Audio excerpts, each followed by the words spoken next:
Hello বন্ধুরা, তোমরা সবাই কেমন আছো? আশা করি সবাই খুব ভালো আছো। তো আজ আমি একটা নতুন রেসিপি নিয়ে চলে এলাম, শিঙি মাছের পাতলা ঝোল। তো পেঁপে, আলু আর গাজর দিয়ে বানাবো।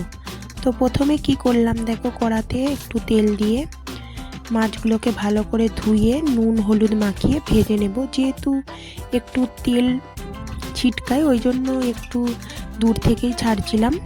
তো দেখো, তারপরে মাছগুলো মোটামুটি ভাজা হয়ে গেছে, তো তুলে নিলাম।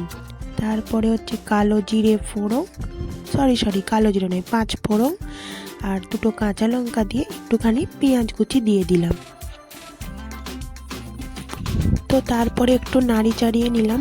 তবে এটা অনেকেই পেঁয়াজটা একটু স্কিপ করে যেতে পারো, পেঁয়াজ না দিয়েও আদা জিরে বাটা দিয়েও এই ঝোলটা খুব সুন্দর খেতে হয়।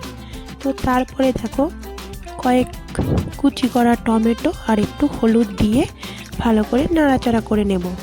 তারপরে একটুখানি সামান্য নুন আর হচ্ছে ধনে গুঁড়ো দিয়ে দেব। তারপরে একটু ভালো করে কষিয়ে নিয়ে জিরে আদা বাটাটা শিলে বেটে রেখেছিলাম সেটা দিয়ে দেব। দিয়ে ভালো করে কষাতে থাকবো যাতে তেলটা ছেড়ে যায়।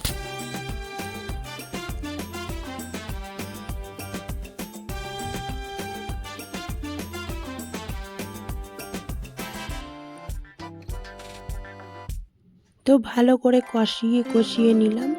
কষিয়ে নিয়ে দেখো, ভেজে রাখা আলু গাজর আর পেঁপেগুলো দিয়ে দিলাম। এগুলো আগে থেকে ভেজে একটু হালকা সিদ্ধ করে রেখেছিলাম। তো তারপরে আলু পেঁপে গাজরগুলো দিয়ে ভালো করে তার সাথে মিক্সড করে নিলাম।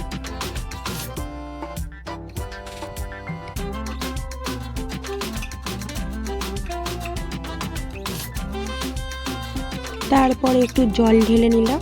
তো তারপর ফুটে গেলে আমি মাছগুলো দিয়ে দেবো। তো এটা বাচ্চাদের জন্য খুব স্বাস্থ্যকর একটা ঝোল এবং বড়রাও খেতেও খুব পছন্দ করে। যারা একটু রুগী মানুষ আছে তাদের জন্য খুবই উপকারী। এটা তো জ্যান্ত মাছের যেহেতু ঝোল, বাচ্চাদের জন্য সব থেকেই ভালো।